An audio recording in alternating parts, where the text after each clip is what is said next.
Почитувани, кој си ја има мувата на капата си ја ишка, така и со Филипче, министерот за здравство, кој нема ниту една причина да биде изземено од одговорност за скандалозниот тендер за набавка на вакцини со ограничена спецификација за вакцините со услови кои ги исполнува само една фирма. Срамота е Венко да се вади дека тој не е одговорен, дека тоа не го направило Министерството, дека тоа го направило Центарот за јавно здравје. Центарот за јавно здравје е приватна институција или институција која има ингеренции Министерството за здравство. Дали тоа што набавката ја прави Центарот за јавно здравје е помалку проблематично? Дали евентуалните малверзации со парите на граѓаните така, на тој начин се прават легални? До кога ќе се крие Венко зад пресовите и зад неговите изјави и соопштенија? Денеска дојдов тука да добијам одговор директно од Венко. Венко честопати нагласува како тој е транспарентен и ја говори вистината. Но од друга страна имаме сосема спротивни сведоштва од граѓаните чија вистина се разликува многу од онаа што ја кажува Венко.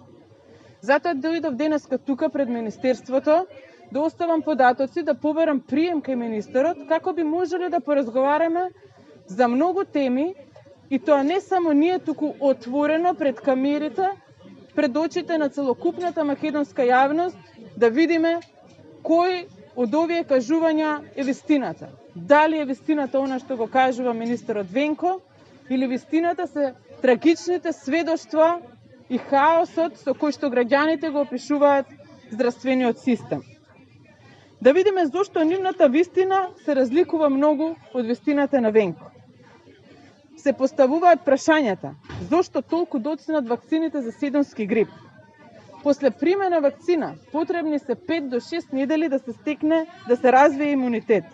Тоа би значило дека доколку денес некој прими вакцина, заштитени ќе бидеме на крајот на јануар или почетокот на февруар.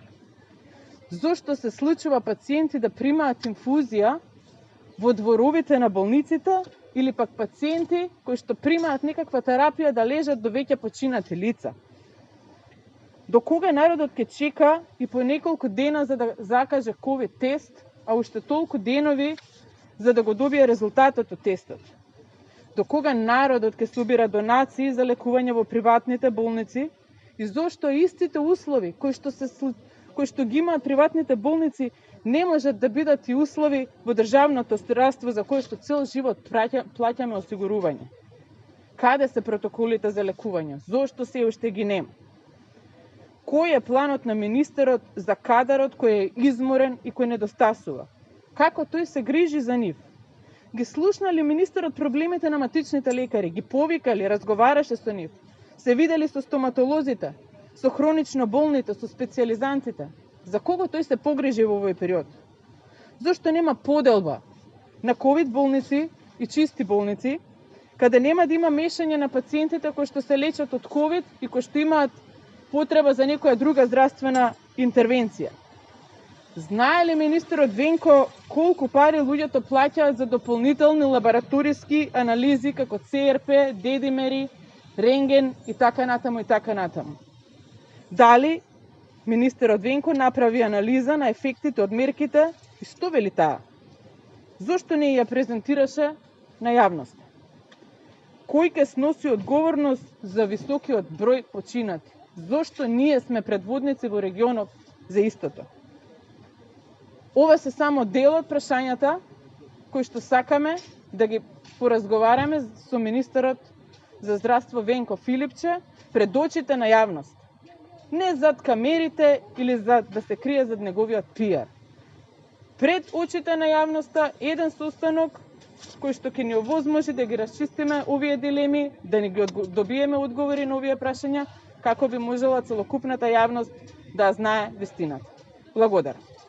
Јас сега од овде продолжувам во Министерството за здравство, каде што ќе оставам податоци и ќе поберам најрегуларно, најкултурно прием кај министерот Венко да поразговараме за темите кои што еве ги отвараме повеќе месеци, но и денес на оваа пресконференција.